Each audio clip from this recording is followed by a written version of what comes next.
Bonjour tout le monde. Je rappelle que pendant les deux dernières séances, on avait l'occasion de rappeler, on va dire, les bases de l'intelligence artificielle. Euh, on avait introduit la notion des agents AI, et puis nous avons parlé de l'IA générative et du prompt engineering. Nous avons fait une activité pratique concernant l'ingénierie des prompts. C'est une activité qu'on avait commencé ici en classe. Et j'avais demandé que vous la terminiez chez vous. Alors, ce matin, on va continuer sur toujours la partie c'est-à-dire de l'IA agentique, mais il y a une partie qui est très importante pour la suite. C'est ce qu'on appelle en fait, Retrieval Augmented Generation. Je rappelle juste que ça, je l'avais déjà présenté. Pour tirer profit de l'IA générative, vous avez trois façons de travailler ça. Donc d'abord, la première, c'est ce qu'on appelle le Few Shot Learning. Alors, Few Shot Learning, c'est ce que nous avons essayé de faire jusqu'à présent. Alors, l'idée principale, c'est quoi? L'idée principale, c'est quoi? C'est de créer une application qui, à un moment donné, va envoyer des prompts vers un LLM générique. C'est-à-dire, on va faire appel à un LLM générique. On a vu comment travailler avec, par exemple, des modèles de OpenAI, comme GPT, par exemple, 4o ou 5.2. Mais également, nous avons vu comment utiliser des modèles comme, plutôt, donc, via Olama, comme, par exemple, Queen ou bien Lama. Et donc, l'idée principale, c'est de créer des applications qui vont envoyer des prompts vers les modèles, les LLMs, et pour chercher d'avoir une réponse. Donc, je rappelle juste que le prompt, généralement, se compose souvent de trois parties. Il y a une partie qu'on appelle system message. Donc, c'est la partie dans laquelle on va écrire un ensemble d'instructions qui permettent de détailler la tâche à accomplir au LLM. Et puis parfois, nous avons besoin d'ajouter quelques exemples. C'est-à-dire dans le prompt, on peut mettre quelques exemples pour lesquels on connaît les inputs et outputs. Et puis, il y a la question de l'utilisateur, donc user query ou bien user input. Alors généralement, nous avons vu qu'il y a pas mal d'applications industrielles, c'est-à-dire en entreprise, dans lesquelles on fait ce genre de travail. C'est-à-dire on crée des applications qui vont envoyer des prompts vers le LLMs et après on récupère la réponse. Alors sauf que pour faire confiance à ce prompt, eh ben, il faudrait l'évaluer. Donc si vous vous rappelez, donc ça c'est en fait l'objectif de la deuxième partie du TP de la semaine dernière. C'était de voir aussi donc la partie dans l'analyse des sentiments, comment évaluer les prompts. Donc ça c'est une partie importante. Alors ça c'est ce qu'on appelle le few shot learning. Donc je rappelle juste que parfois vous n'avez pas toujours besoin d'ajouter des exemples au prompt. Alors dans ce cas-là, on va parler de ce qu'on appelle un zero shot prompt. Donc vous avez deux types de prompts, soit zero shot prompt. Donc c'est un prompt dans lequel on trouve que system message et user query. Et puis il y a le few shot prompt dans lequel on trouve system message. On ajoute quelques exemples avec réponse et puis donc il y a user input ou bien user query. La deuxième façon d'exploiter les applications de l'IA générative, c'est d'utiliser ce qu'on appelle le fine-tuning. Parfois pour des applications, bon, déjà ici, par exemple, dans ce genre d'application, on peut trouver pas mal d'applications comme, je sais pas, par exemple, dans le domaine de RH, on peut prendre un CV, l'envoyer vers un LLM, et puis on peut, à partir des CV, extraire des informations, évaluer un CV, prendre, bien sûr, euh, euh, c'est-à-dire extraire des connaissances qui vont permettre d'évaluer mieux, par exemple, les CV des candidats. Donc, il y a plein d'applications. Il y a beaucoup d'applications qui utilisent ce concept de few shot learning. Et puis, donc, il y a le fine-tuning. Alors, parfois, le few shot learning n'est pas suffisant pour des problèmes complexes. Par exemple, vous voulez faire le diagnostic médical. On veut créer une intelligence artificielle qui va faire du diagnostic médical. Alors, c'est très difficile avec un LLM générique, c'est-à-dire un LLM qui est entraîné sur un large corpus de données, c'est-à-dire de vous donner des réponses sur un domaine spécifique. Alors, dans ce cas-là, on a plutôt besoin de faire ce qu'on appelle le fine-tuning. Alors, pour faire le fine-tuning, donc, nous aurons besoin de collecter un dataset spécifique. Donc, il vous faut un jeu de données dans un domaine spécifique. Par exemple, dans le domaine médical, on va prendre un dataset pour lequel on connaît les inputs et les outputs. Par exemple, pour cette situation, voilà le diagnostic. Pour cette situation, voilà le diagnostic. Donc ça, c'est un expert qui doit vous donner ça, un expert métier.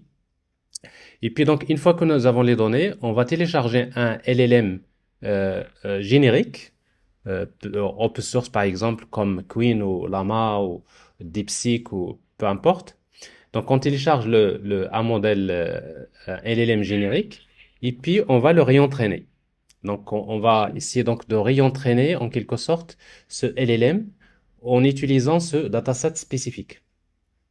Et donc, le fait de réentraîner ce modèle en utilisant le dataset spécifique, eh bien, c'est ce qu'on appelle le fine-tuning. Donc, le fine-tuning, il ne s'agit pas de le réentraîner from scratch, il ne s'agit pas de créer un nouveau modèle, mais d'adapter, soi-disant, on va adapter un modèle qui est générique vers euh, vers une situation plus spécifique. Et dans ce cas-là, donc, ça va vous donner donc un nouveau modèle spécifique qui est spécialisé dans ce domaine.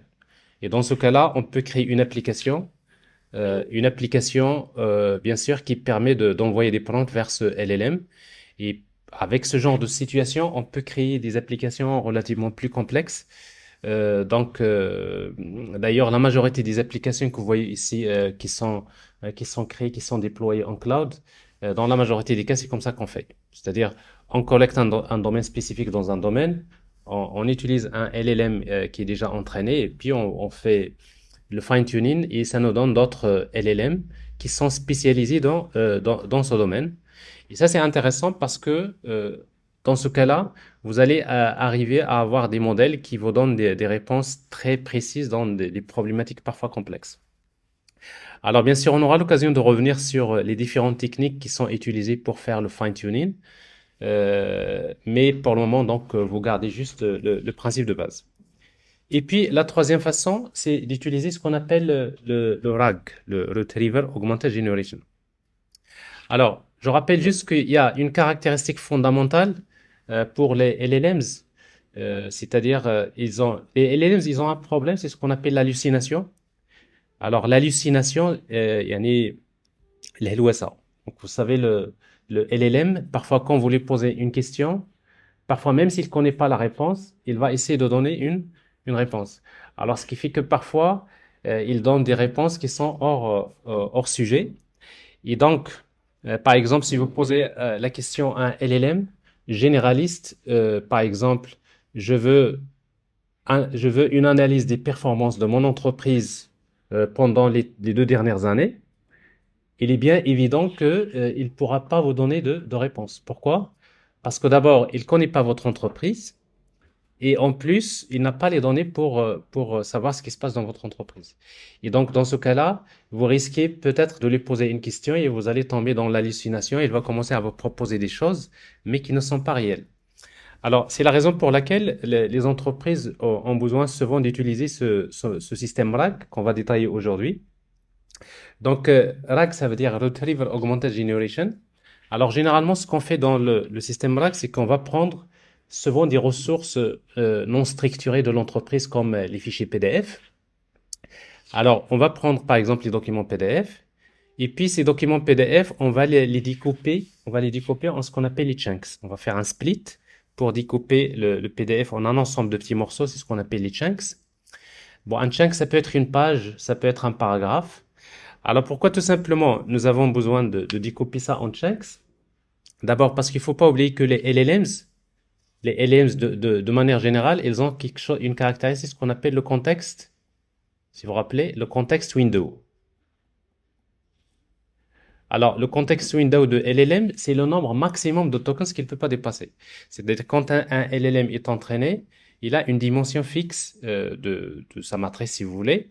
Et donc, chaque LLM, il a une limite. Quand vous envoyez un texte vers un LLM, et il ne faut pas qu'il dépasse ce contexte window. Alors, donc, je rappelle juste, par exemple, les LLMs de OpenAI, par exemple, les plus récents, donc, vous pouvez avoir 128 000 Le context window, c'est 128 kilos, c'est-à-dire 128 000 tokens. Et d'autres LLMs, comme par exemple ceux de Gemini. Par exemple, Gemini Flash, c'est 1 million de tokens. Donc, il se trouve que la caractéristique context window, c'est une caractéristique qui est très importante pour les LLMs. Et d'ailleurs, c'est pour cela que un LLM comme par exemple Gemini, vous utilisez Notebook LM, n'est-ce pas? Oui, donc Notebook LM, c'est un exemple d'application qui arrive à profiter largement des fichiers d'un ensemble de sources documentaires. Et donc, tout simplement, pourquoi Notebook LM, il donne de très bons résultats? Parce que le context window des modèles Gemini, il est très grand. C'est 1 million de tokens. Donc, ça veut dire que vous pouvez lui donner un livre de milliers de pages. Ben, il peut prendre tout ça avec, il va le tokeniser. Et tout ce livre-là, il peut le prendre, il peut le comprendre. Mais sinon, dans la majorité des cas, on a besoin de faire ça partie par partie. Donc, pour ne pas d'abord dépasser le context window. Et en plus, on a besoin de faire des chunks. C'est pour séparer les différents paragraphes d'un texte parce que par la suite, on va faire ce qu'on appelle une recherche sémantique. Parce que quand un utilisateur pose la question, nous aurons besoin de chercher dans le document PDF quels sont les paragraphes qui sont en relation avec la question. Et donc, ça, c'est la première étape. La deuxième étape, c'est d'utiliser ce qu'on appelle un modèle de embedding. Donc, un modèle de embedding qui permet de convertir ces chunks, qui sont du texte, en représentation vectorielle. C'est-à-dire chaque chunk, chaque paragraphe, si vous voulez, il devient un vecteur. Mais qu'est-ce qu'il y a dans ce vecteur? Dans ce vecteur, il n'y a que des nombres qui représentent la sémantique du texte, c'est-à-dire le sens du texte. Alors, il y a plein de modèles de embedding qu'on peut utiliser et qui permettent, vous lui donnez un texte, il vous donne sa sémantique, c'est-à-dire son sens, et bien tout simplement en utilisant des vecteurs. Et donc, on aura besoin de faire ça dans nos applications, c'est que on a besoin de faire cette opération de embedding pour convertir les chunks en représentations vectorielles dans lesquelles on a la sémantique. Et puis, ces chunks-là, on va les enregistrer dans une base de données vectorielle. Donc, on va prendre une base de données vectorielle qui supporte, si vous voulez, les vecteurs, comme par exemple ChromaDB, comme Pincon, comme MongoDB ou encore PG Vector Store. Donc, il existe plusieurs bases de données aujourd'hui qui sont capables qui supportent, si vous voulez, le stockage des données vectorielles. Alors, donc, l'opération, la première opération qu'on est en train de faire là, c'est ce qu'on appelle l'opération d'indexation. Indexing. On va indexer le contenu. Ça veut dire quoi l'indexation du contenu? Ça veut dire que vous allez prendre tous les documents PDF de l'entreprise, les livres, les fichiers PDF, les images et tout ça. Et puis tous ces livres-là, on va les convertir en représentation vectorielle et après on va les stocker dans une base de données. Et puis vient la deuxième étape, c'est ce qu'on appelle la partie querying, c'est-à-dire la partie dans laquelle on va créer un chatbot, par exemple, qui va permettre à l'utilisateur de saisir une requête, une question. Donc il va saisir une question dont la réponse se trouve quelque part dans les fichiers PDF. Donc ça, c'est l'idée principale. Alors, et donc, qu'est-ce qui va se passer? C'est que cette application RAG, il va prendre la requête, donc cette requête-là.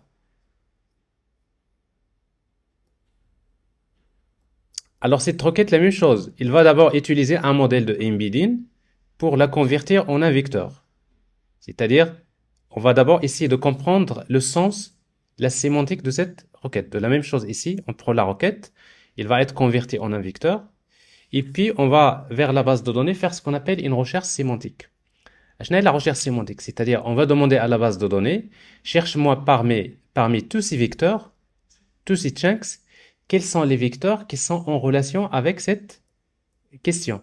Donc il s'agit bien de comparer ces vecteurs qui sont stockés dans la base de données vectorielle avec le vecteur qui représente la requête. Alors maintenant, ces systèmes de gestion de base de données, ils savent le faire. Ils vont faire cette recherche sémantique. Ils vont tout simplement vous retourner les chunks, c'est-à-dire la liste des chunks, soi-disant, les paragraphes, qui sont en relation avec cette question. Alors ça, c'est ce qu'on appelle le contexte. Donc, on va vers la base de données pour récupérer le contexte. C'est comme si vous prenez un livre, vous cherchez votre fluorescent, vous avez une question et vous commencez à parcourir tout le livre et commencez à mettre avec votre fluorescent quelles sont les différentes parties qui sont en relation avec cette question. Donc ça, c'est ce qu'on appelle la partie, ça c'est ce qu'on appelle la partie retriever. Donc retriever, c'est-à-dire on va retrouver le contexte.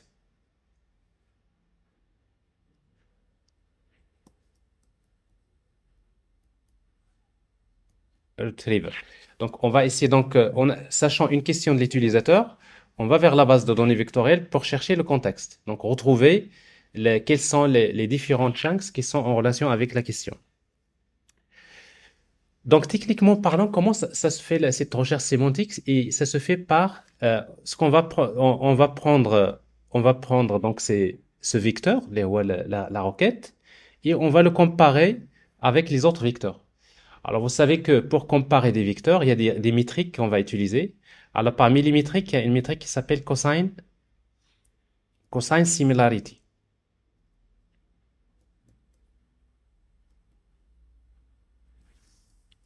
Alors, je n'ai l'idée de cosine similarity. Vous savez que si vous prenez deux vecteurs, vous avez un vecteur, par exemple, comme ça, et vous avez un autre vecteur. Comment je peux savoir que, par exemple, le vecteur A et le vecteur B sont proches? Et bien, qu'est-ce qu'on fait? On va prendre cet angle-là, on va calculer l'angle, on va calculer le cosinus de cet angle qui existe entre ces deux vecteurs. Vous avez deux vecteurs. Pour savoir si les deux vecteurs vont dans la même direction, pour que les deux vecteurs aillent dans la même direction, alors cet angle-là doit être égal à quoi? 0. C'est-à-dire plus l'angle se rapproche de 0, ça veut dire que les vecteurs sont similaires parce qu'ils vont dans la même direction. Et donc, si alpha égale à 0, ça veut dire cosinus de alpha égale à 1. C'est-à-dire si le cosinus alpha est proche de 1, eh ben, on va dire que les vecteurs sont proches. يعني la requête elle est proche sémantiquement à ce vecteur. Donc la technique qu'on va utiliser souvent, qui est utilisée par les bases de données vectorielles, c'est cosine similarity. Donc cosine similarity, donc je rappelle, c'est une technique qui consiste à calculer le cosinus, c'est-à-dire entre les vecteurs. Et quand le vecteur, c'est-à-dire quand le cosinus il est proche de 1, donc on va dire que tout simplement ils sont similaires. Donc, vous voyez, donc, cette deuxième étape, c'est ce qu'on appelle retrieval. Retrieval, c'est-à-dire, ici, donc, on va chercher le contexte. Et dans ce cas-là, on va parler de ce qu'on appelle l'ingénierie de contexte.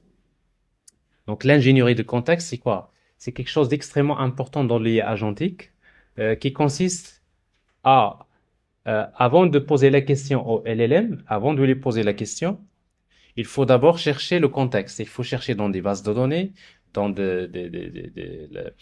le système d'information, chercher quelles sont les informations qui seront utiles que je dois donner au LLM pour qu'il puisse me donner la réponse. Donc, c'est l'ingénierie du contexte. Et donc, cette deuxième étape, si vous voulez, donc, c'est ce qu'on appelle retriever. Et puis, donc, vient donc la troisième étape, c'est ce qu'on appelle la génération. Generation, c'est quoi tout simplement? C'est qu'une fois qu'on récupère le contexte, eh bien, on va envoyer, une fois qu'on récupère le contexte, on va envoyer vers le LLM, on va lui poser un prompt. Donc, on va lui envoyer un prompt pour lui demander, réponds-moi à la question de l'utilisateur, réponds-moi à la question de l'utilisateur en utilisant uniquement ce contexte. C'est ça l'idée principale. C'est-à-dire, ce contexte-là, il provient d'où? Parce que le LLM, il ne connaît pas ce contexte. Ce contexte se trouve dans votre fichier PDF. Donc, on va lui dire, réponds-moi à cette question qui a été posée par l'utilisateur en utilisant uniquement le contexte. Et puis, on va ajouter une phrase dans le prompt. On va ajouter une phrase pour lui dire, si la réponse n'existe pas dans le contexte, réponds avec je ne sais pas. Ça, c'est très important. Si la réponse n'existe pas dans le contexte, réponds avec je ne sais pas. Ça veut dire quoi? Ça, c'est pour éliminer l'hallucination. Vous savez, l'hallucination, c'est-à-dire que quand l'utilisateur du chatbot va poser une question qui n'a rien à voir avec son domaine spécifique, ben, le LLM, il va pas donner n'importe quelle réponse. Il va tout simplement dire, je peux pas répondre à votre question. Donc ça, c'est pour, si vous voulez, éliminer ce problème de l'hallucination. Et donc, avec ces techniques-là, donc le LLM, il pourra générer des réponses. Donc là, maintenant, on peut lui dire, donne-moi le chiffre d'affaires de mon entreprise, par exemple, en 2003. Ou bien, on peut lui dire, je veux analyser les performances par exemple, commerciales de mon entreprise entre 2022 et 2023. Vous voyez, donc ça, il peut répondre, même si le LLM n'a pas été entraîné avec vos données, mais pendant le prompting, c'est-à-dire quand vous envoyez le prompt, vous lui envoyez le contexte. Et donc avec ça, il peut vous donner une bonne réponse. Donc c'est ce qu'on appelle le RAG, Retriever Augmented Generation. Alors l'objectif du cours d'aujourd'hui, c'est ça, c'est de voir comment on peut utiliser, donc on peut mettre en œuvre un système RAG. Alors, donc ça c'est le RAG classique. Mais après, il y a également ce qu'on appelle le multimodal RAG. Pourquoi le multimodal? Parce que vous savez que dans un fichier PDF, il n'y a pas que le texte. On va trouver des graphiques, des images, on peut trouver des tableaux. Et dans les données de l'entreprise, il y a parfois des vidéos, il y a des audios. Donc généralement, il n'y a pas que le texte, il y a des données multimodales. C'est-à-dire, il y a le texte, il y a les images, il y a l'audio. Et donc, comment profiter de tout ça? Alors, dans un multimodal RAG, ce qu'on va faire, c'est quoi? C'est que à partir du PDF, on va prendre d'abord le texte. Pour le texte, on sait comment faire. On va le splitter en chunks. Ces chunks deviennent des vecteurs avec un modèle de text embedding. Et puis ces vecteurs-là, on les stocke dans la base de données. Donc ça, c'est ce que je viens de vous montrer tout à l'heure, le texte. Mais pour les images, qu'est-ce qu'on va faire? Eh bien, pour les images, quand on va trouver une image dans un fichier PDF ou bien une image séparée, eh bien, cette image, on va d'abord la donner à un modèle multimodal, comme par exemple Clip ou bien GPT-4o. Il y en a, par exemple, Llama 4 ou Queen. Et il existe beaucoup de modèles de LLM multimodaux. Ça veut dire quoi un LLM multimodal? C'est-à-dire un LLM qui comprend le texte et les images. Allez, bien tout simple, on va prendre ce modèle, on va lui donner l'image et on va lui dire, explique-moi ce qu'il y a dans cette image. Si vous vous rappelez le TP de la semaine dernière, je vous ai montré ça, comment envoyer une image vers le LLM et qu'est-ce qu'il va vous donner? Il va vous donner le texte, n'est-ce pas? Donc ici, on lui donne l'image, il nous donne la description de l'image. Et puis c'est cette description-là, qui est du texte, qu'on va convertir en vecteur. Donc on va utiliser un modèle de text embedding. Bon, ce texte devient des vecteurs. Et puis on va le stocker dans la base de données. Donc vous voyez donc ce qu'on va stocker dans la base de données. On va stocker le texte, tout le texte qui se trouve dans les fichiers PDF. Mais également, on va stocker la description de toutes les images dont je dispose. Et puis, il reste l'audio. Alors, pour les fichiers audio, qu'est-ce qu'on va faire? Bah, on va faire un modèle de speech to text. Donc ça, on sait le faire aujourd'hui. Il existe plusieurs modèles. Vous leur donnez un fichier audio. Et bien, ce fichier audio-là, on peut le convertir en texte. Donc, c'est le speech to text ou bien la transcription. Donc, il existe de modèles de transcription qui permettent à partir de l'audio, ils vous donnent le texte de cet audio-là, la traduction si vous voulez, la transcription. Et puis ce texte-là, on va passer par un modèle de texte embedding, ça devient des vecteurs, et puis on va stocker ces vecteurs dans la base de données. Vous voyez donc ce qu'on va stocker. Même si vous lui donnez une vidéo, par exemple, ben, il va prendre dans les vidéos, qu'est-ce qu'il y a? Il y a les images, n'est-ce pas? Chaque image, on va prendre la description, on va la vectoriser. Et la piste audio, ça devient la transcription, on va la vectoriser, on la stocke dans la base de données. Et dans ce cas-là, nous avons une base de données vectorielle dans laquelle nous avons la sémantique, le sens de tous les documents non structurés qu'on utilise en entreprise. Donc imaginez tous les fichiers PDF que vous avez dans votre machine, tous les cours, tous les TP, tout ce que vous avez, là, vous le stockez dans une base de données vectorielle. Et bien, une fois que vous le stockez dans la base de données vectorielle, vient l'opération de retriever. Donc, on va créer un chatbot dans ce cas-là, qui permet de saisir une requête.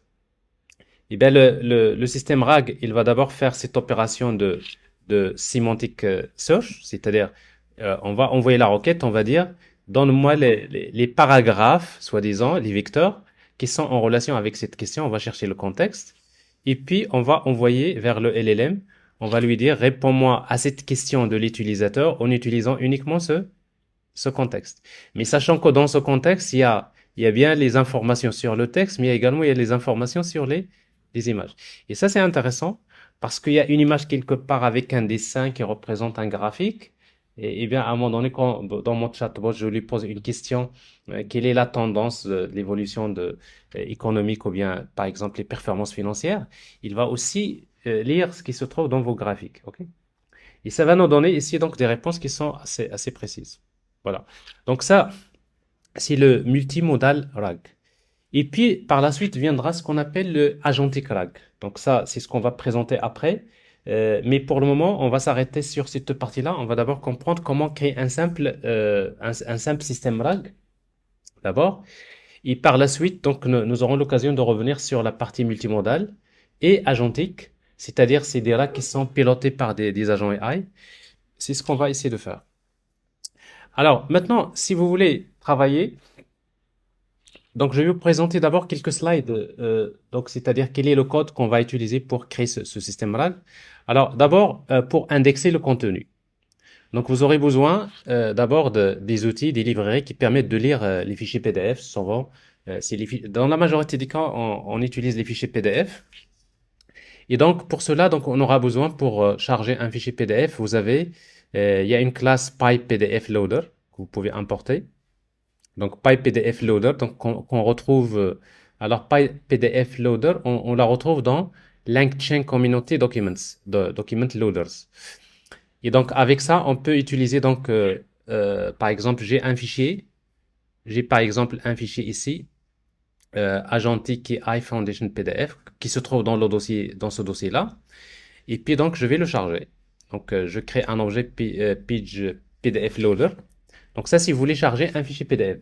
Mais si vous voulez charger plusieurs fichiers PDF qui se trouvent dans un dossier, on va utiliser une autre classe qui s'appelle PyPDF Directory Loader.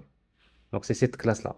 Donc PyPDF Directory Loader, vous lui donnez juste le dossier et par la suite, tous les fichiers PDF qui se trouvent dans ce dossier-là, on pourra les lire et les vectoriser par la suite. Donc ça, c'est la première étape. On aura besoin d'utiliser ce qu'on appelle un loader. Alors, il y a plein de librairies qui existent dans tous les langages. Maintenant, on va s'intéresser à Python, mais la même chose, vous pouvez le faire avec Java, vous le faites avec Node.js. Donc, c'est tous les langages, ils ont des librairies qui permettent de faire ce genre de choses. Alors, ensuite, on va passer à la partie, les, les chunks, c'est-à-dire comment on va prendre un fichier PDF, on va le découper en chunks, c'est-à-dire on va le découper. Pour faire cette opération-là, donc on aura besoin d'utiliser en fait une classe comme Recursive Character Text Splitter. Voilà. Alors cette classe qu'on va importer quelque part de LangChain Text Splitters ici. Donc on va utiliser la méthode FromTickTokenEncoder. Alors pourquoi FromTickTokenEncoder? Parce que quand on va créer un chunk, on doit lui donner la taille du chunk maximum. C'est-à-dire le chunk ne doit pas dépasser cette taille. Mais cette taille, elle est exprimée en tokens. Donc, c'est-à-dire, on va compter le nombre de tokens. Et vous savez que pour compter le nombre de tokens, cette librairie a besoin d'utiliser TickToken. Donc, rappelez-vous, TickToken, on l'a utilisé la dernière fois. Il nous permet de compter le nombre de tokens qui se trouvent dans un texte.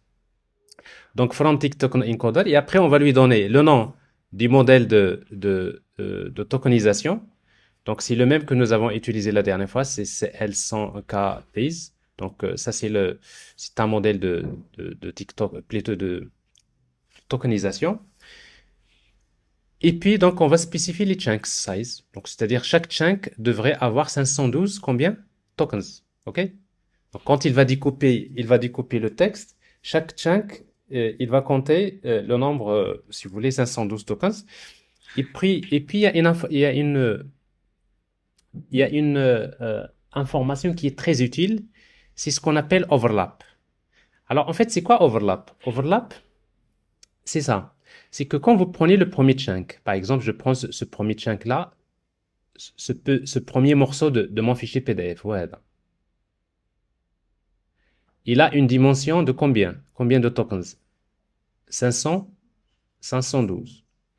Donc, c'est le premier chunk. Alors maintenant, le deuxième chunk, je ne vais pas commencer à partir de ce point-là, de la fin. Ce que je vais faire, je vais remonter un petit peu.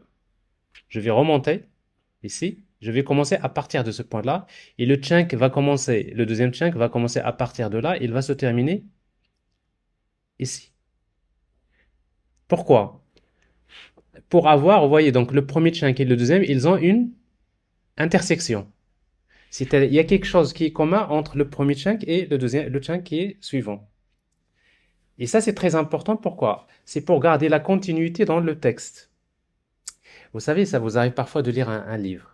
Quand vous lisez un livre, par exemple un roman, vous lisez la première page, la deuxième. Et quand vous tournez la page, ce qui vous arrive parfois, vous tournez la page, vous commencez à lire la première ligne de la nouvelle page, et parfois vous avez oublié la continuité. Qu'est-ce que vous faites? Vous revenez vers la page précédente pour lire la dernière phrase.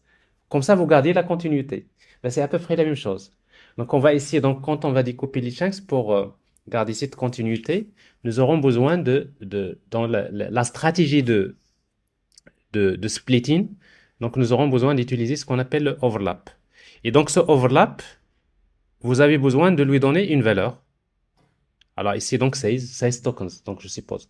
Mais c'est des valeurs, c'est ce qu'on appelle des hyperparamètres. Les hyperparamètres, c'est-à-dire c'est des paramètres qu'on va déterminer que par l'expérience. Généralement, vous allez mettre 16, vous regardez à la fin si ça marche, si ça donne de très bonnes performances, on le garde. Sinon, on va le changer, on va mettre des valeurs jusqu'à ce qu'on trouve la bonne, c'est-à-dire les bonnes valeurs qui nous donnent des performances qui sont plus intéressantes. Donc, vous voyez, donc, l'opération. Maintenant, pour créer les chunks, ben, on va tout simplement faire loader, les wow. Ouais, donc, le loader, c'est ce que nous avons créé ici. Ouais. C'est-à-dire celui qui va nous charger les fichiers PDF. Et je vais utiliser load and split. On va charger le fichier, mais au moment du chargement du fichier, il va faire le split. Mais quand il va le splitter avec quoi? Avec ce texte splitter. Et bien, ça va nous donner les chunks. Donc, les chunks, c'est quoi? C'est une liste, c'est un tableau. Chaque élément du tableau, c'est un document, c'est un chunk. Donc, ça, c'est la première étape. Une fois que nous avons créé les chunks, on va passer à l'étape suivante. Alors, c'est quoi l'étape suivante? C'est maintenant, on va stocker dans une base de données vectorielle. Alors, pour stocker dans une base de données vectorielle, donc on va choisir un exemple de base de données. Dans notre cas ici, on va utiliser une base qui est très populaire, qui s'appelle ChromaDB, qui permet qui supporte les bases de données vectorielles. Et bien, ce qu'on va faire, c'est que on va tout simplement chercher à importer Chroma. Vous voyez ici. Alors, Chroma, on l'a importé à partir de, vous voyez, il est là, à partir de LangChain Community Vector Stores. Donc, ça mérite bien sûr d'installer ChromaDB. C'est ce que je vais vous montrer tout à l'heure. Ça nécessite d'installer la dépendance ChromaDB, bien sûr. Donc, ce qu'on va faire, c'est qu'on va utiliser Chroma from Documents. Je vais vectoriser maintenant. C'est-à-dire, donc les chunks qui sont pour le moment du texte, je vais devoir les vectoriser et les stocker dans la base de données. Et bien, je vais utiliser from Documents. C'est quoi les documents? C'est les chunks. Donc, je lui donne les chunks. Et après, je lui dis quel modèle de embedding que je vais utiliser. Vous savez que pour convertir un chunk en vecteur, il vous faut utiliser un modèle. C'est un modèle qui est capable de convertir le texte en vecteur. Donc ici, on va utiliser son modèle de embedding, les OpenAI Embeddings. Alors OpenAI Embeddings, donc il existe plusieurs modèles. Text Embedding ADA 002, donc ça c'est un exemple. Mais on peut utiliser d'autres modèles qui sont fournis par OpenAI. Mais en même temps, on peut aller vers Hugging Face. On trouvera donc plein de modèles d'embedding qui sont open source. Et puis, on va lui donner le nom de la collection. Alors, collection name, si vous voulez, c'est à peu près l'équivalent d'une table dans une base de données relationnelle. C'est-à-dire que ces vecteurs-là, il va les stocker dans une collection qui s'appelle Agentic AI. Donc, il faut lui donner un nom à la collection. Bien sûr, ça dépend de ce que vous stockez dans la base de données. Donc, une fois que vous avez ça, eh bien, qu'est-ce qu'on va faire?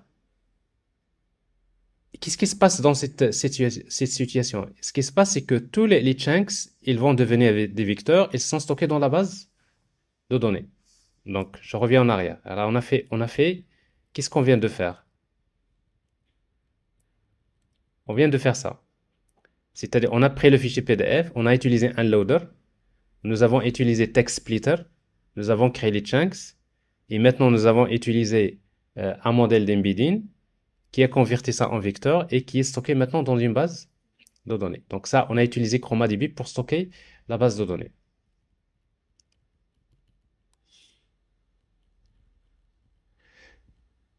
Alors maintenant, l'étape suivante, c'est le retriever. Il nous faut maintenant créer un objet qui nous permet de faire la recherche sémantique, c'est-à-dire un objet pour lequel on va lui donner la requête, le texte, une question, c'est ça?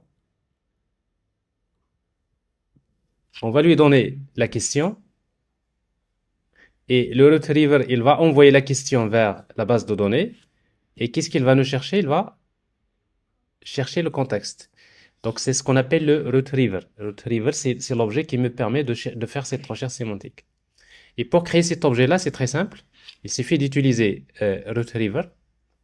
À quoi est égal? C'est vector store, ça, as retriever. Et puis vous allez lui donner deux paramètres. Il y en a d'autres paramètres. Le premier d'abord, c'est search type. Parce que quand il va faire la recherche sémantique, il utilise des mesures de similarité. Donc rappelez-vous, tout à l'heure, j'ai parlé d'une mesure qui s'appelle cosine similarité. Donc, mais il n'est pas la seule. Alors ici, c'est celle qui est utilisée par défaut. C'est similarité. Donc c'est comme si vous lui dites, quand tu vas faire la recherche sémantique, utilise cosine similarity. Mais il y a d'autres métriques qu'on peut utiliser. Il y a d'autres valeurs. Et le deuxième paramètre, c'est search keyword args. C'est-à-dire quand je vais chercher, quand il va faire la recherche sémantique, combien de chunks que vous voulez qu'il vous retourne. Si vous lui donnez par exemple 5, k égale à 5, ça veut dire que vous lui dites, quand je te demande de me chercher les chunks, cherche-moi les 5 chunks les plus proches à cette question. Donc il ne va pas vous chercher uniquement un paragraphe. Il va vous chercher, pour chaque recherche, il vous donne combien de paragraphes? 5. Donc quand je lui dis, va vers le fichier PDF, cherche-moi quels sont les paragraphes qui sont en relation avec cette question. Et donc, il va vous chercher les 5 paragraphes les plus proches à cette question. Donc, ça, c'est ce nombre K. La même chose, donc, on peut mettre 5 par défaut. On peut mettre 10. Et après, quand on va évaluer l'ORAG, on va varier ce nombre-là jusqu'à ce qu'on trouve une valeur qui est plus performante. Alors, pour tester ce retriever, voilà ce qu'on va faire. On va prendre une question. Par exemple, voilà une question. Ici, donc, je vais utiliser retriever invoke. Je vais lui donner la question. Quelles sont les fonctions d'un agent AI? Voyez, donc, ça, c'est la question qu'on va poser. Eh bien, ce retriever, qu'est-ce qu'il va faire? Il va prendre cette question, il la convertit en vecteur, il va vers la base de données, il va chercher tous les paragraphes qui sont en relation avec cette question. Et après, il va vous retrouver les chunks qui sont en relation avec cette question. C'est ce qu'on voit ici. Donc, retrieve chunks. Et si vous affichez ces chunks, vous allez voir chaque chunk, c'est un document. Donc, il y a document, document, document, document, document. Alors, chaque document contient beaucoup d'attributs. Il y a par exemple la page, le numéro de la page, vous trouverez la date, la source du fichier, etc., etc. Mais surtout, vous allez trouver à la fin ça, page content. Donc, c'est ce qui nous intéresse. Alors, page content, well, avec le texte, le texte du chunk. Et donc, ici, donc, voilà, si vous voulez avoir le nombre de documents, ici, donc, c'est 5. Donc, vous voyez, donc, maintenant, on a la partie retriever. Qu'est-ce qui reste? Donc, la partie maintenant, generation, c'est-à-dire querying, c'est-à-dire la partie dans laquelle on va vers le LLM pour chercher, si vous voulez, on va passer à la dernière partie, c'est celle-là. Donc, on a fait ça, c'est-à-dire la première partie, c'est la partie du RAG. C'est quelle étape? C'est indexing, indexation. وهاد l'étape هادي c'est retriever.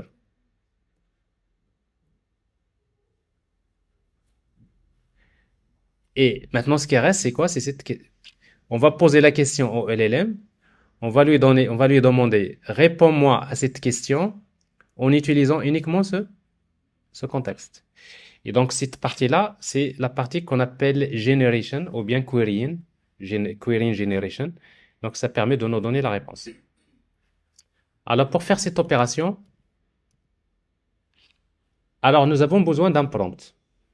Alors maintenant, on va créer notre prompt comme ça. Alors, le prompt qu'on va utiliser, prompt template, c'est, on va dire, réponds à la question suivante en se basant uniquement sur le contexte fourni. On peut écrire ça en français ou peu importe la langue. Donc, on va dire au LLM, réponds-moi à la question suivante en utilisant uniquement le contexte. Le contexte, on va dire le contexte, il est compris il est délimité par le tag contexte. C'est-à-dire, dans notre cas, on va supposer que dans le prompt, on va utiliser une balise contexte. Entre contexte et slash contexte, on va mettre le contexte. Oui, donc dans System Message, on lui dit, voilà, où est-ce que tu vas trouver le contexte? Le contexte, il est compris entre contexte et slash contexte. La question, il se trouve dans le tag question. C'est-à-dire ici, donc vous avez une balise question. On va mettre la question et après, ici, on va mettre non. Donc maintenant, ce qui reste à ça, c'est que pour que ce prompt soit complète, on doit injecter dans cette partie-là le contexte et ici, on va injecter la question. Alors bien sûr, vous avez le choix. Par exemple, dans un système prompt comme ça, au lieu d'utiliser un tag, vous pouvez utiliser dièse. Vous lui dites le contexte commence par dièse contexte, comme ça. Et la question commence par dièse question. Donc c'est juste comme ça dans le prompt. Le LLM a besoin de distinguer c'est quoi la question posée et c'est quoi le contexte. Donc Adawad, notre message template. Pourquoi on l'appelle template? Parce qu'il n'est pas encore complet. Parce que pour qu'il soit complet, il faut encore injecter le contexte et tout ça c'est des variables, contexte et question. Et bien justement, c'est ce qu'on est dans cette situation. Vous voyez donc la question posée par l'utilisateur, il va passer par un modèle de embedding, il devient un vecteur. Et bien ce vecteur, on va l'envoyer vers la base de données pour faire la recherche sémantique, ce qui va nous donner les chunks qui sont en relation avec cette question. Et puis maintenant, ces chunks-là qui deviennent le contexte, c'est ça le contexte, on va l'envoyer vers le LLM. Alors pour faire cette opération, on va faire d'abord, on va prendre un exemple de question. J'ai une question, par exemple, supposons, d'ailleurs, je vous conseille, quand vous allez faire ce TP-là, vous allez chercher un fichier PDF. Et la meilleure façon, c'est de chercher un PDF dont vous connaissez le contenu. Prenez par exemple votre CV. Prenez votre CV et vous le donnez comme source documentaire. Et comme ça, quand vous allez commencer à lui poser des questions, vous posez des questions dont la réponse, vous la connaissez déjà. Et comme ça, vous pouvez savoir est-ce que votre chatbot donne des réponses qui sont relativement bonnes. Par exemple, je vais lui demander, je veux le nom, le prénom, la liste des diplômes obtenus, sachant que le fichier PDF que je lui ai donné, c'est un CV qui contient plein de choses. Et bien, qu'est-ce qu'on va faire? Donc, le processus, c'est que la question, on va utiliser d'abord retriever invoke query. On va lui donner la question, qu'est-ce qu'elle va nous donner? Relevant document chunks, c'est-à-dire les chunks qui sont en relation avec cette question. Et puis maintenant, nous avons dit tout à l'heure que chaque chunk, c'est un document, n'est-ce pas? Mais qu'est-ce qui nous intéresse, nous, dans le document? Ce qui nous intéresse, c'est page content. Alors maintenant, il va falloir que je prends que cette partie-là. C'est ce que je vais faire ici. D'abord, je vais utiliser for pour chaque D, pour chaque document in relevant document chunks. Qu'est-ce que je vais prendre? Je vais prendre que D.page content. Donc, vous voyez donc ici, context list, ça me donne une liste qui contient que le content, c'est-à-dire le texte, des paragraphes. Ok? Et maintenant, la liste, je vais concaténer. Je vais prendre chaque élément de la liste, je vais les concaténer sous forme de, c'est ça le contexte. Et pour faire cela, donc je vais utiliser par exemple ici context for query. Je vais utiliser un séparateur point espace. Et j'appelle la méthode en Python quand vous mettez un string join et vous lui donnez une liste. Qu'est-ce qu'il fait? Il va concaténer tous les éléments de la liste avec quel séparateur? Avec ce séparateur. Donc, c'est-à-dire, il va prendre le premier chunk, il va mettre point espace, le deuxième chunk. Vous pouvez mettre anti/n ou là, des choses comme ça. À chaque fois, il revient à la ligne. Donc, ici, donc, c'est juste un séparateur qu'on va utiliser. Donc, vous voyez, donc, les trois étapes, on en aura besoin. On a les documents, ça devient une liste de textes. Et cette liste de textes, on va faire, on va essayer de faire un join. Comme ça, on peut avoir le contexte. Voilà. Alors maintenant, le prompt. Alors, nous avons maintenant, qu'est-ce que nous avons? Nous avons, voilà, la query. Et voilà, quoi? Le contexte. J'ai la question posée par l'utilisateur et j'ai le contexte. Maintenant, la question, je vais l'injecter ici. Et là, le contexte, je vais l'injecter là. C'est ce que je vais faire ici. Donc, je vais utiliser. C'est quoi le prompt? Le prompt, c'est prompt template, format. Je vais aller vers la variable contexte. Qu'est-ce que je lui donne comme valeur? Context for query. Et la variable query, je vais lui donner la query. Donc, je viens d'injecter ici ces valeurs. Alors, maintenant, j'ai le prompt. Ben, qu'est-ce qui reste? Ce qui reste, c'est qu'est-ce que vous savez faire. Maintenant, on va envoyer on va créer notre LLM. Sachant que ici, donc, je vais utiliser un LLM quelconque. On peut utiliser GPT-4o, n'importe quel LLM ou Llama. Juste, il faut peut-être faire... pour la génération, il n'y a pas de problème. Euh, mais par la suite, les modèles de embedding, donc on va y revenir. Ça dépend de... Quand vous utilisez un modèle par exemple, de OpenAI, en fait, ça dépend des bases de données que vous utilisez. Mais peu importe. Donc, pour le moment, on n'a pas ce problème. Donc, on va prendre n'importe quel LLM. On va utiliser Invoke. On envoie le prompt. On récupère la réponse. Et puis, on affiche là la réponse. Content. C'est ce que nous avons fait dans l'activité pratique. Et ça nous donne, vous allez voir la réponse qui est générée par le LLM. Il vous donne la réponse sur votre CV que vous testez vous-même. Alors maintenant, une fois que nous avons fait ça étape par étape, on va réunir tout ça dans une fonction. C'est notre fonction RAG. Vous voyez donc, en résumé, on va créer une fonction RAG. Alors, cette fonction-là, qu'est-ce qu'on va lui donner? On va lui donner la question de l'utilisateur. On va lui donner quel est le LLM qu'on va utiliser et quel est le prompt template qu'on va utiliser. Et qu'est-ce qu'il va faire? Il va faire retriever invoke. Il prend la question, il l'envoie vers la base de données. On récupère les documents. Ces documents, on va les convertir en une liste de textes. C'est ce que j'ai fait tout à l'heure. Je récupère que les pages page content. Je vais réunir tous ces chunks-là dans un seul paragraphe séparé par des points. Donc, là le contexte. Et puis, je vais créer le prompt, template, format. Je vais injecter le contexte et la question dans le prompt. Et puis, j'utilise LLM invoke prompt. Et après, ça vous donne la réponse. Et vous retournez response.contact. Alors maintenant, dorénavant, c'est cette fonction-là qu'on va utiliser dans notre RAG. C'est-à-dire, quand l'utilisateur va saisir la question, bah, on appelle tout simplement RAG. On lui pose la question. Et puis, vous affichez la réponse. D'accord? Alors maintenant, il reste une dernière étape. Donc, quand vous commencez à voir les résultats, alors aux yeux, vous allez dire, oui, ça a l'air de marcher. N'est-ce pas? Mais on n'est pas sûr que ça va marcher dans toutes les situations. Il faut faire beaucoup de tests. Donc, c'est pour cela, nous aurons besoin d'évaluer, c'est-à-dire notre système RAG. Alors, il existe plusieurs techniques. Aujourd'hui, donc, je vais vous parler d'une technique classique.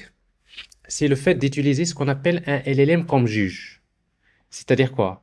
C'est-à-dire, j'ai utilisé un LLM pour générer la réponse, et après, je vais faire appel à un autre LLM pour lui dire, essaie de me dire, est-ce que la réponse générée par ce LLM, à quelle mesure elle est bonne?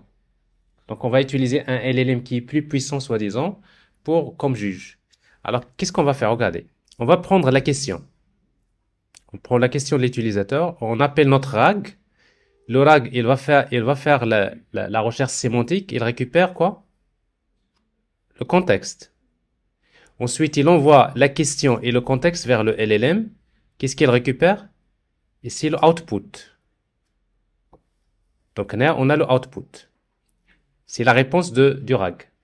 Alors maintenant, pour évaluer cette réponse-là, qu'est-ce qu'on va faire? On va vers un autre LLM comme juge. On lui donne quoi? On lui donne la question posée par l'utilisateur. On va lui donner le contexte que nous avons récupéré ici. Et on va lui donner la réponse qui a été générée par le LLM. Ça veut dire quoi? On va lui dire, voilà la question posée par l'utilisateur. Voilà le contexte sur lequel nous sommes basés pour générer cette réponse. Et on va lui dire à ce LLM, essaye de nous donner un score si cette réponse-là, est-ce que tu juges qu'elle est très bonne? Eh bien ça, on peut le faire de manière très simple comme ça. Donc on aura juste besoin, euh, on aura besoin d'un prompt, un nouveau prompt, parce que là, on va utiliser un autre, cette partie-là. Donc on va utiliser un prompt dans la template. Donc c'est-à-dire cette fois-ci dans le prompt, on aura besoin d'injecter la question, d'injecter le contexte et puis la réponse. Vous savez, c'est comme si vous êtes allé chez quelqu'un, vous lui avez posé la question, il vous a donné une réponse. Donc vous avez posé la question, il vous a donné une réponse. Vous allez vers quelqu'un d'autre, vous lui dites, s'il vous plaît, voilà la question que je lui ai posée, voilà la réponse qu'il m'a donnée. D'après vous, est-ce que vous voyez que sa réponse, elle est bonne? C'est à peu près ça. Donc on va lui donner la question, on lui donne le contexte sur lequel on s'est basé, et voilà la réponse qu'elle nous a donnée. Et après, on va lui dire, on va écrire notre prompt maintenant. Alors le prompt pour le juge, on va lui donner beaucoup de détails. On va lui dire, vous êtes chargé d'évaluer les réponses générées par l'IA à des questions posées par les utilisateurs. On vous représentera une question, on va présenter une question, le contexte utilisé par le système IA pour générer la réponse, ainsi que la réponse. Vous voyez, donc on va lui présenter, on va lui dire qu'on va te donner trois choses. La question, le contexte et la réponse. Donc l'input dans l'entrée, la question commence par... Vous voyez, donc je lui indique toujours comment il va identifier la question dans le prompt. La question commence par question, précédée par des dièses, c'est ce que j'ai ici. Vous voyez, dans le prompt, ça c'est le tag, le label qui permet d'indiquer la question. Le contexte commence par dièse contexte, c'est ce que j'ai ici. Et la réponse générée commence par dièse answer, c'est ce que j'ai ici. Et puis les critères d'évaluation. Donc la tâche consiste à juger dans quelle mesure la réponse respecte la métrique. Et on va lui donner 4 niveaux de métrique. Niveau 1, on va lui dire par exemple, la métrique n'est pas respectée du tout, c'est-à-dire sa réponse n'est pas bonne. Le score 2, ça veut dire que la métrique n'est respectée que dans une mesure limitée, un peu, etc. 3, une bonne mesure. 4, c'est-à-dire il est respecté en grande partie, alors que 5, c'est-à-dire la métrique est respectée entièrement. Donc, c'est-à-dire s'il vous donne un score de 5, ça veut dire qu'il vous dit que vous pouvez faire confiance à cette réponse. Alors, la réponse doit être dérivée uniquement des informations représentées dans le contexte. Voilà.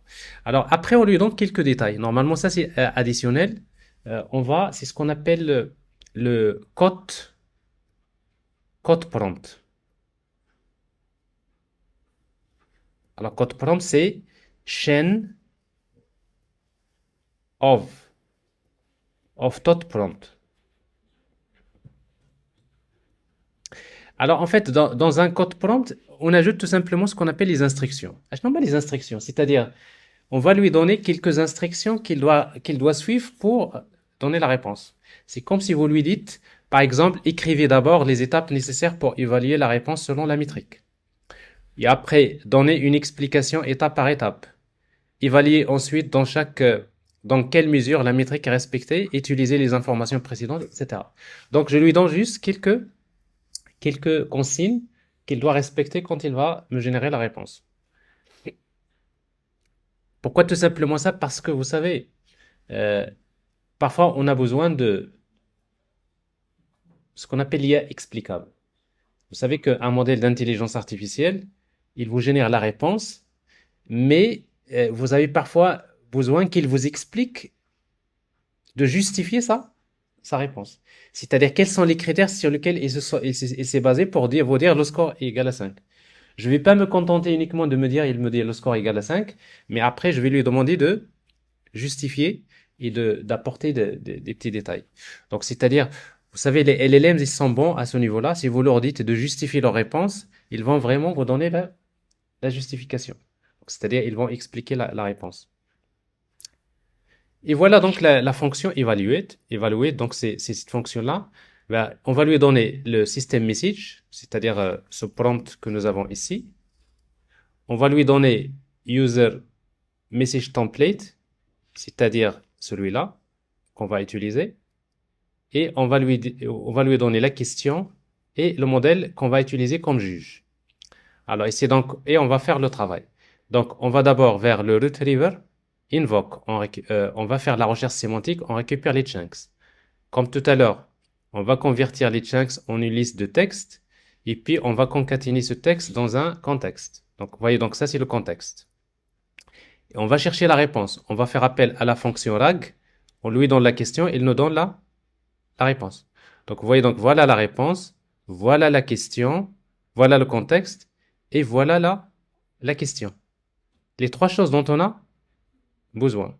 Une fois que j'ai maintenant ces trois choses, eh ben je fais à quoi est égal le prompt. Je vais formater le prompt de cette façon. Je vais mettre system message, les wahada. Ensuite, je vais ajouter user message template, les wahada. Et je vais injecter la question, le contexte et la réponse. C'est ce que je vais faire. Donc ici, user message template, format, je vais injecter la question, le contexte et insert. Et puis maintenant, j'appelle le modèle, invoke, je lui donne le prompt, il me donne la réponse du juge. Et puis je vais retourner judge response content. Donc c'est la réponse du contenu. Et si vous faites ça, si vous faites appel à cette fonction evaluate, ben, il va vous donner, voyez les explications. Il a respecté les étapes que je lui ai demandées et à la fin, il me donne le score égal à 5. Alors, c'est tout à fait normal. Ici, il va me donner 5 parce que j'ai utilisé le même LLM pour générer la réponse et pour réponse. Mais en principe, on va utiliser par exemple Llama open source pour générer la réponse. Et pour le juge, on va utiliser OpenAI. C'est-à-dire, généralement, comme juge, on utilise souvent le LLM le plus performant. Parfois qui coûte cher, mais nous, on va l'utiliser juste pour juger est-ce que c'est ce LLM, je peux lui faire confiance. Et ça, c'est intéressant. Alors, pour faire ça, donc, il y a vous allez trouver, bien sûr, il y a un notebook que j'ai créé. Voilà, il est là. Il résume tout ce que je viens de faire. Alors, pour le tester, j'ai quelques, voilà. Alors, ce que je vais faire, donc, je vais créer un nouveau projet.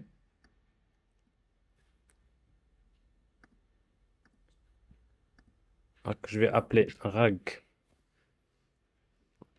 777.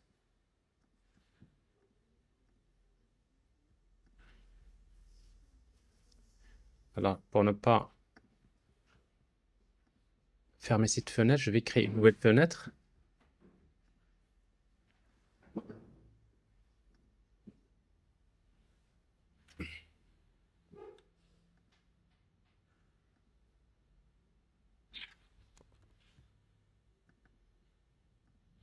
Donc, je vais ouvrir un nouveau projet. Et je vais reprendre à peu près donc, ce que je veux. Déjà pour initialiser, mais après, je vais juste copier le notebook. Vous allez vous-même exécuter toutes les étapes et vous allez remarquer vous-même ça. Donc, pour commencer donc, le terminal, donc, on va utiliser UV init. Alors, UV, quoi? On crée l'environnement virtuel. On active l'environnement. Source activate. Source.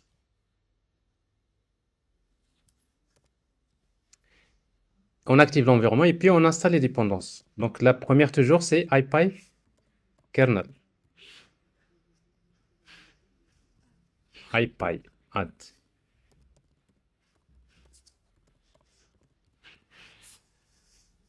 IPy kernel.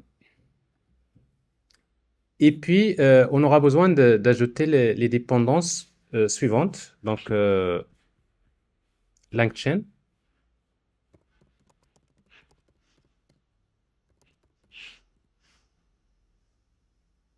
LangChain OpenAI, et ainsi de suite. Donc, et on verra, c'est-à-dire les autres éléments qui manquent. Alors, ce que je vais faire, donc ici, donc, je vais prendre le notebook que j'ai ici, celui-là, copier. On va le copier dans ce nouveau projet.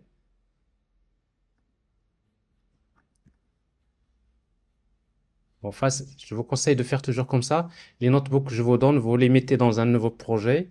Et comme ça, vous allez d'abord installer les dépendances qu'il faut. Elle est là. Et puis, on va...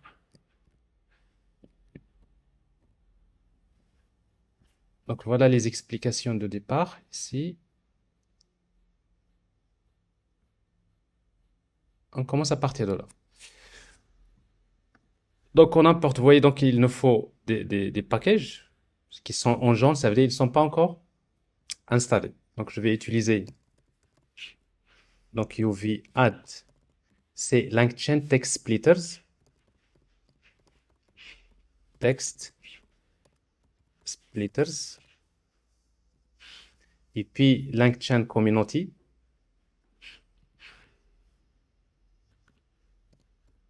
Community. Et puis Python.env, parce qu'on a besoin de la clé. Alors, add. Alors, Python.env.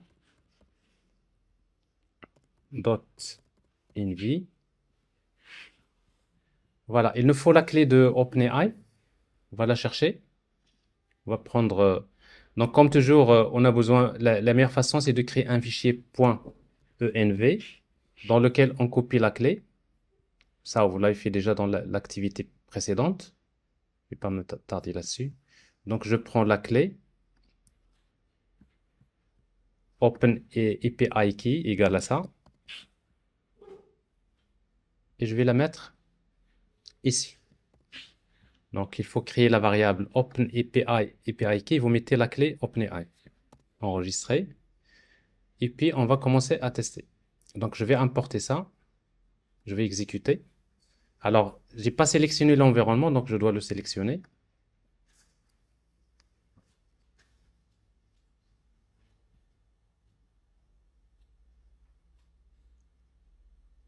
Voilà.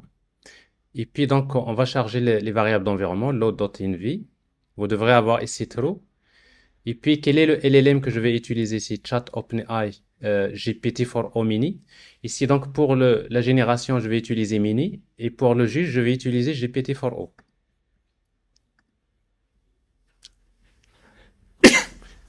Alors, le fichier PDF que je vais prendre, j'ai ici un exemple rapport financier annuel de l'OCP 2023. Donc, j'ai cherché juste un livre quelconque que je vais prendre ici. J'ai un fichier PDF que j'ai mis dans un dossier. PDF, il est là. Copier.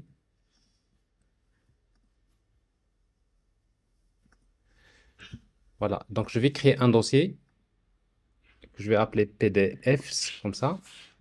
Et à l'intérieur duquel je vais coller ce fichier PDF. Donc, j'ai besoin d'un fichier PDF. Vous voyez, donc, il ne contient pas beaucoup de pages. Bon, comme je disais, il est préférable que vous utilisiez un document PDF que vous connaissez déjà. C'est plus simple pour... donc ici, donc, j'ai pris ce document. Donc, je vais le charger. Donc, je rappelle qu'il y a deux façons de faire. Si vous voulez charger un fichier, un seul fichier, vous utilisez... donc, ça, c'est le chemin déjà. Si vous voulez charger un fichier, vous utilisez PyPDF Loader. Et si vous voulez charger un dossier qui contient plusieurs fichiers, vous utilisez PyPDF Directory Loader. On va utiliser Split. Donc ici, donc je rappelle Recursive Character Text Splitter from TikToken Encoder. Voilà le modèle de TikToken utilisé. Le nombre de chunks, plutôt la taille de chaque chunk, c'est 300 tokens. Et le overlap dont j'ai parlé tout à l'heure, c'est 20. Maintenant, je vais charger les chunks, split. Donc, alors ici, sûrement, il y a une dépendance qui manque, vous voyez. Pour faire split, il vous demande d'installer PyPDF. Donc, UV add PyPDF.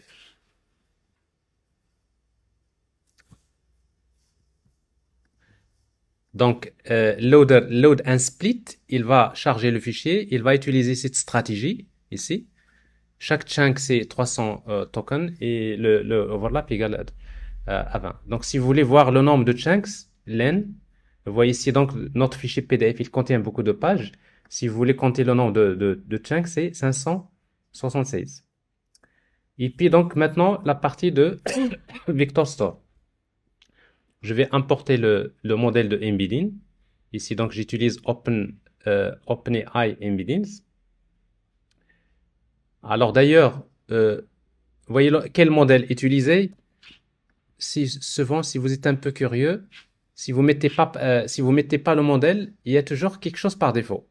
Et si je fais CTRL et je clique, je peux voir le code source. Et dans le code source, si vous regardez le code source de cette méthode-là, vous allez trouver modèle. Vous voyez, le modèle par défaut, c'est celui-là. Donc, c'est-à-dire, bon, c'est toujours comme ça que ça se passe. Donc, même si vous ne le mettez pas par défaut, il va prendre celui-là. Alors maintenant, je vais stocker les chunks. Je vais vectoriser les chunks et je les stocke dans la base de données vectorielle ici, Vector Store. Alors, si vous souhaitez que la base de données soit stockée dans un dossier, par exemple, ici, je vais créer un dossier qui s'appelle Store, New Folder, Store. Donc vous lui donnez les chunks, le modèle de embedding, le nom de la collection, et puis le persist directory, c'est-à-dire je lui demande d'enregistrer le contenu dans ce dossier de la base de données. Alors il y a également quelque chose qui manque ici, vous voyez, il nous faut installer le package Chroma DB. Donc UV add Chroma DB.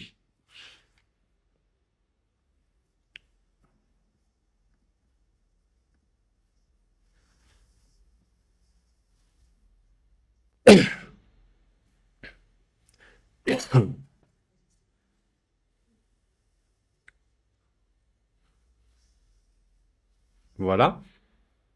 Donc, il a stocké, donc d'ailleurs, si vous regardez le dossier store, vous allez trouver ici cette base de données vectorielle. Et d'ailleurs, vous voyez que il utilise SQLite, c'est-à-dire ChromaDB utilise SQLite. Alors maintenant, je vais créer le retriever. Donc, vector store as retriever. Quel type de mesure de similarité? Similarity. Le nombre K, c'est-à-dire le nombre de keywords, le nombre de chunks qu'il va me chercher.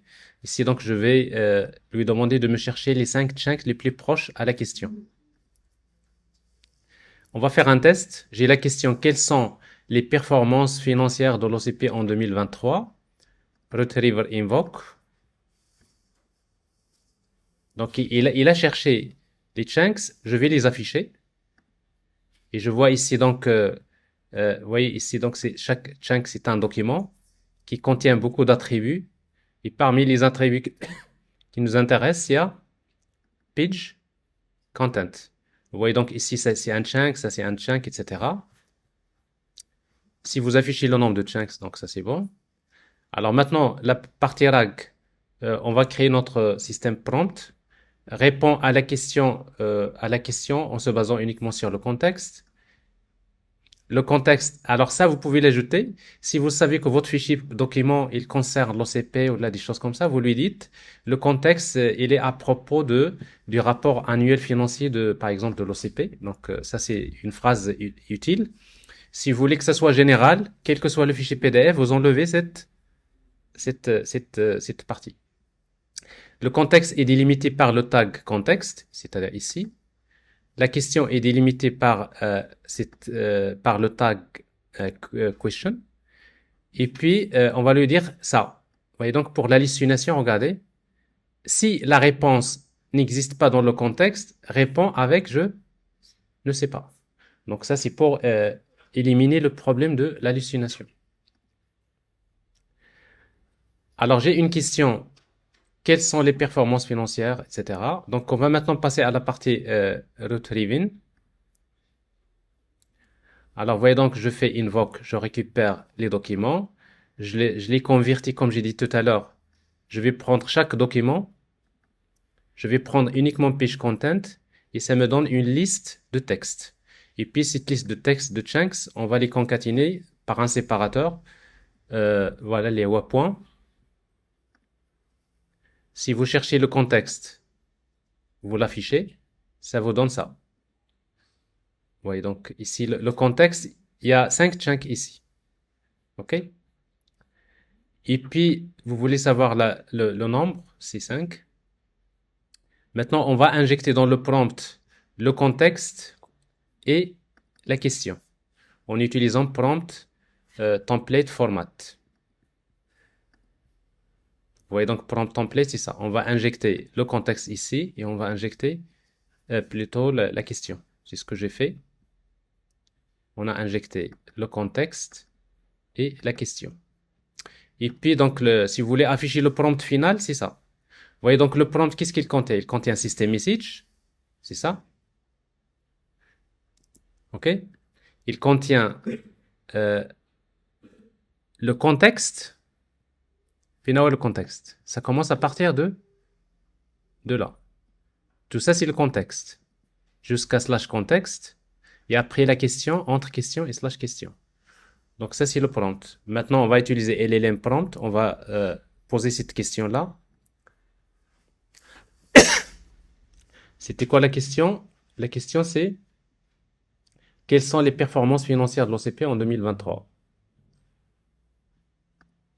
On va afficher la réponse ici. Response pour content. Voilà, il vous dit en 2023 les performances financières, etc.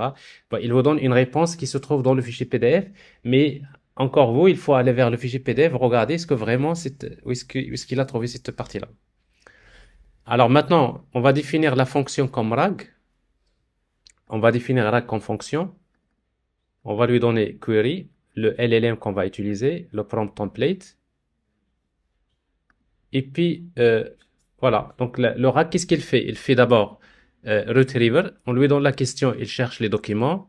Il va les convertir en une liste de textes. Chaque texte, ça représente page content. Et puis, on va concaténer ces textes-là par un séparateur.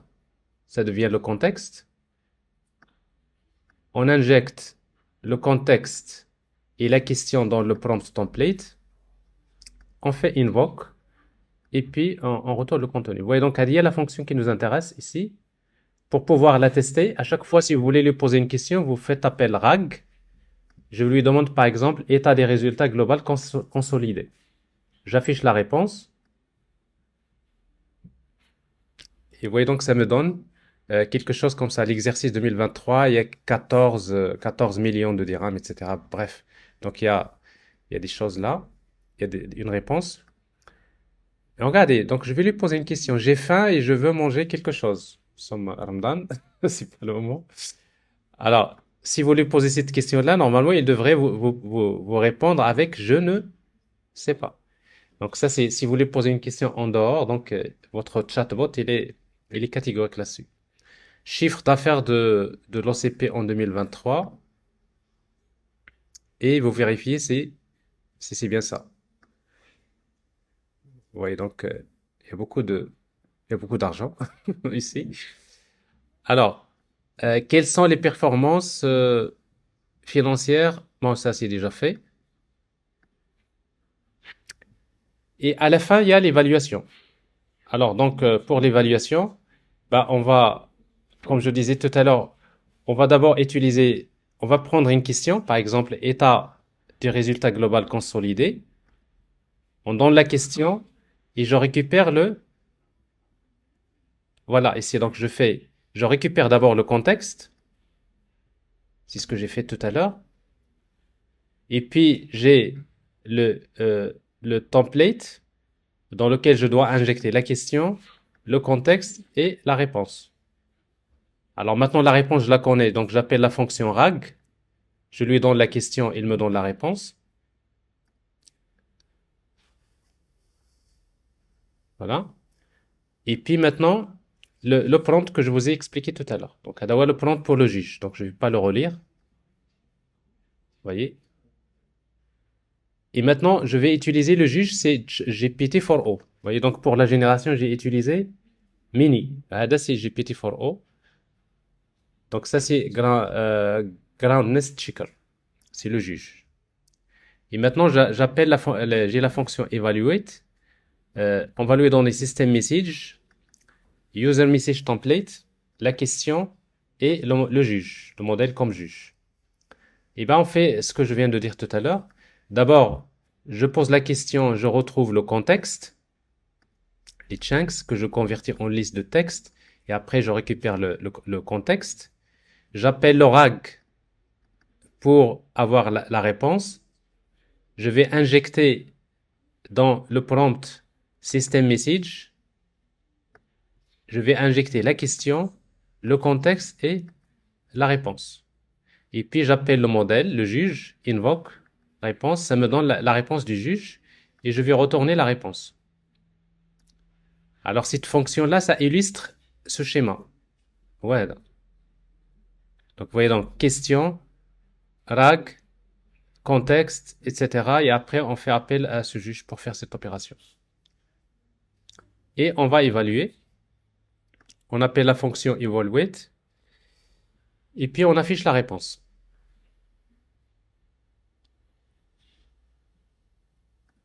Voilà. Donc, vous voyez, donc il m'explique les étapes et à la fin, il me donne le score égal à 5. Voilà, la conclusion. Alors, ce notebook-là, il résume. Donc, ce notebook, il résume comment créer un simple RAG. OK? Et puis, donc, si vous voulez créer une application sous forme d'un chatbot, je vous propose également ici une application dans laquelle vous avez, en fait, dans laquelle on va utiliser Streamlit. Vous savez, Streamlit, c'est une librairie de Python avec laquelle on crée des interfaces web, des interfaces graphiques. C'est très simple. Ce qu'on va faire, c'est quoi? C'est qu'on va créer une application comme celle-là, dans laquelle on va créer ici à gauche, on va mettre ici, donc on va insérer une image ici. Là, vous avez le bouton, c'est Browse, donc pour chercher le fichier PDF. Une fois qu'on cherche le fichier PDF, on fait Submit. Submit, c'est-à-dire, on va envoyer le fichier PDF. Ce fichier PDF, il va être vectorisé, stocké dans la base de données vectorielle. Une fois qu'il est stocké, on va commencer à poser les questions au chatbot. Ici, on pose la question et après, on va voir la réponse. Donc, pour faire ça, donc vous avez juste en fait, l'application, elle est là.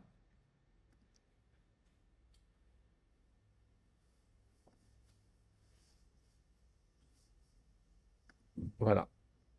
Copier.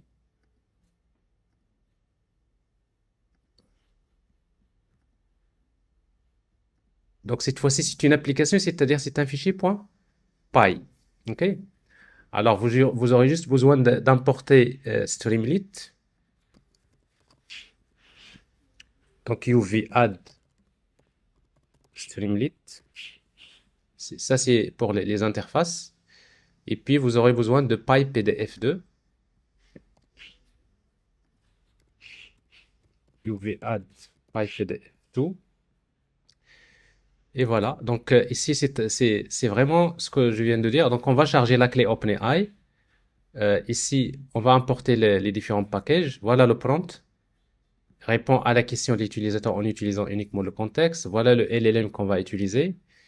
Ici, donc ça c'est ST, ça veut dire Streamlit. On va afficher un titre ici de la page RAG. On va afficher un subheader Retriever Augmented Generation. Sidebar. Sidebar, c'est-à-dire c'est la partie gauche. Qu'est-ce qu'on va insérer? On va insérer le texte data loader. On va insérer une image RAG PNG, juste qui nous affiche le RAG. Et puis, je vais créer le file uploader. Donc, je vais afficher le texte, le level C, load your PDFs. Accept multiple files, c'est true. C'est-à-dire, vous pouvez charger plusieurs fichiers PDF. Maintenant, le bouton Submit, if st submit, c'est-à-dire si je clique sur le bouton Submit, qu'est-ce que je vais faire? Je vais afficher un spinner loading, comme quoi il est en train de charger, et je vais récupérer le contenu du fichier PDF. Et pour récupérer le contenu du fichier PDF, je vais prendre PDF Docs que j'ai téléchargé. Pour chaque PDF de la liste des PDF, je vais utiliser PDF Reader pour lire le fichier PDF. Et dans le PDF, pour chaque page du fichier PDF, je vais récupérer page extract texte. Je vais récupérer que le texte de la page. Et tout ça, je vais le concaténer. Je vais ajouter tout ça dans le content, c'est le texte. Et maintenant, je vais utiliser Recursive Character Text Splitter. Voilà le nombre de chunks, comme tout à l'heure, overlap. Ici, donc, je vais splitter. Cette fois-ci, split text. Parce que je donne directement le content qui est au format texte. Il va me créer les chunks. Je vais afficher les chunks dans l'interface. Et puis, je vais créer donc le ChromaDB, le OpenAI Embedding. Je vais faire la vectorisation. Je vais créer le retriever, comme tout à l'heure. Et puis, donc, ce retriever, je vais le stocker dans une variable qui s'appelle retriever de session state de Streamlit, parce que j'en aurai besoin tout à l'heure. Il reste maintenant la partie centrale. Je vais afficher chatbot. Je vais créer user inputs, c'est la partie dans laquelle l'utilisateur va poser la question. Ask your question. If user question, c'est-à-dire si la question tape la question, ben, je vais récupérer donc le retriever à partir de session state de Streamlit.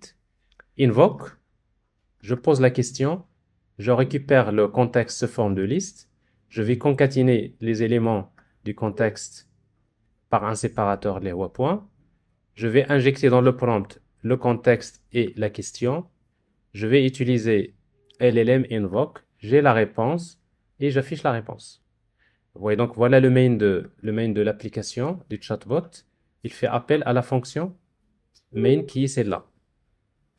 Alors, si vous voulez le tester, vous allez utiliser Streamlit run. Le fichier s'appelle rag.py.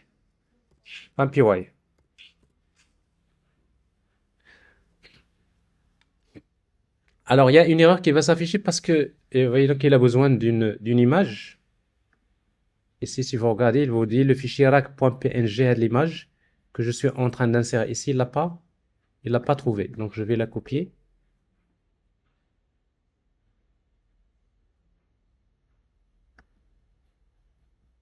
C'est cette image-là que je vais prendre, copier.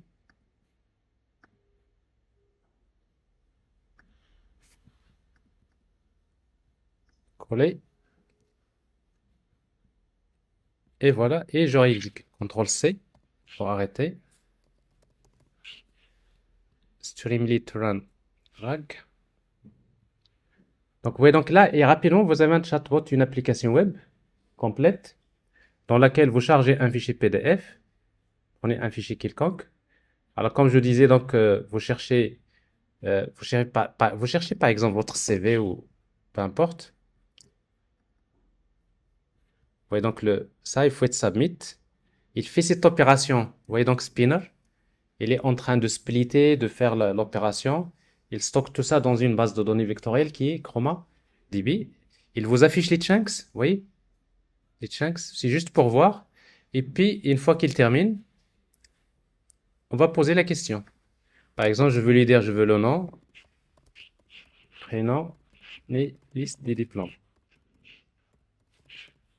Entrée. Alors là, c'est la partie donc retriever et generation. Et vous voyez donc qu'il vous répond, voilà le nom, le prénom et la liste des diplômes.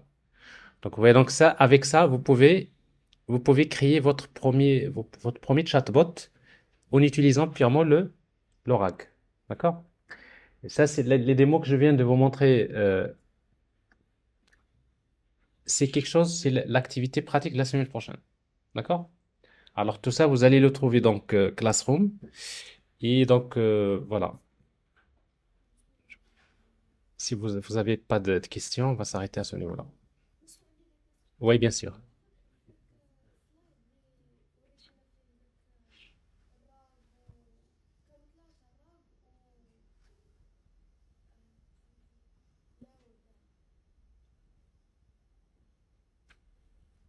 Celui-là? Ouais.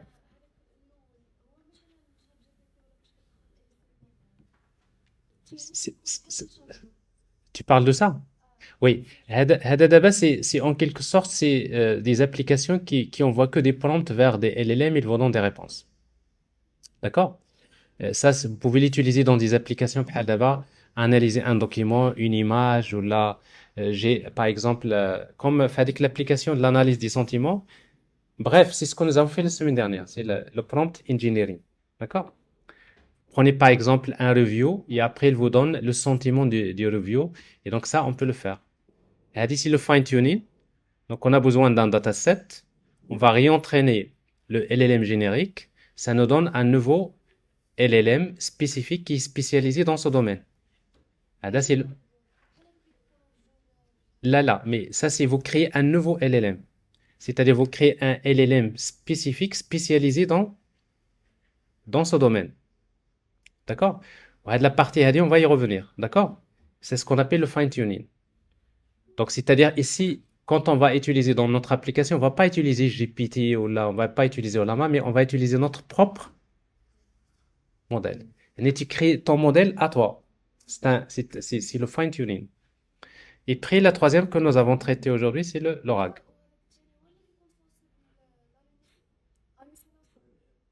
Généralement, l'hallucination, gars, les LLM, là, le premier, ou là, le deuxième, ou là, ils sont sensibles à l'hallucination. C'est pour cela que dans votre prompt, il faut toujours ajouter dès que la phrase, si le tatat répond avec je ne sais pas. Ça fait? C'est clair? Oui? Oui, c'est exactement.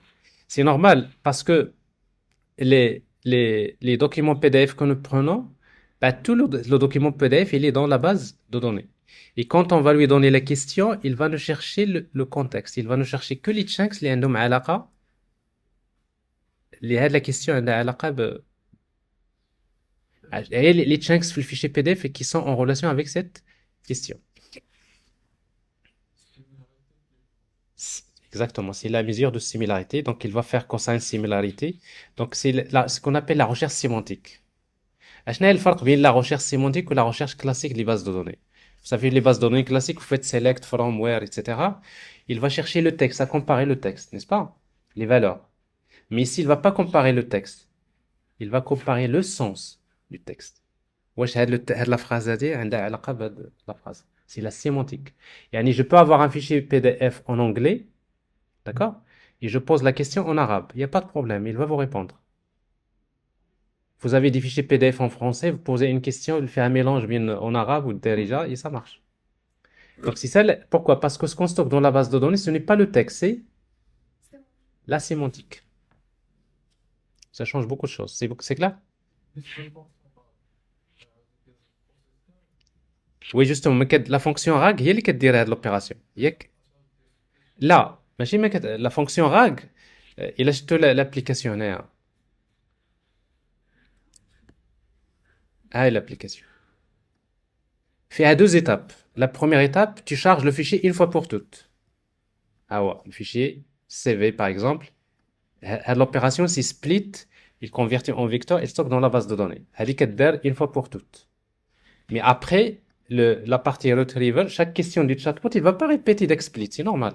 Si à chaque fois il répète, ça marchera jamais. Donc on fait le split une fois et après la question, il peut maintenant, en quelque sorte, ce n'est pas l'utilisateur de l'application qui va faire ça. Vous le faites, c'est-à-dire c'est pas l'utilisateur qui va envoyer son CV, mais pour votre chatbot, vous avez déjà un document sur lequel vous basez pour faire cette opération. Alors ici, donc, il me dit désolé, le contexte ne fournit, etc.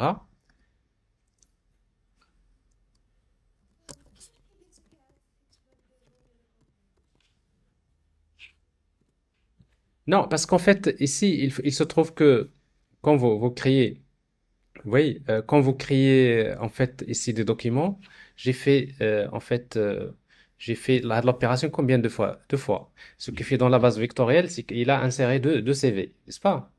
Et donc, quand vous avez plusieurs CV, là, il faudrait préciser sur la question, vous êtes le contexte. Parce que parfois, si vraiment il n'a pas le contexte, si vous avez plusieurs documents un peu, on va dire, hétérogènes, parfois vous pouvez avoir des réponses comme ça. Il faut toujours dans la question le préciser. Je te pose la question à propos de ce candidat, par exemple. Vous voyez? Oui, tout à fait. Alors ici, donc, quand il y a des données sensibles, on va pas utiliser OpenAI ou là, on va utiliser un LLM. C'est d'ailleurs l'objectif. C'est pour cela que je vous ai montré comment travailler avec OpenAI et Olama. Donc, vous allez tester les deux. Je pense qu'on a débordé. Yak. Alors, on va s'arrêter. Alors, de toute façon, l'enregistrement, vous allez la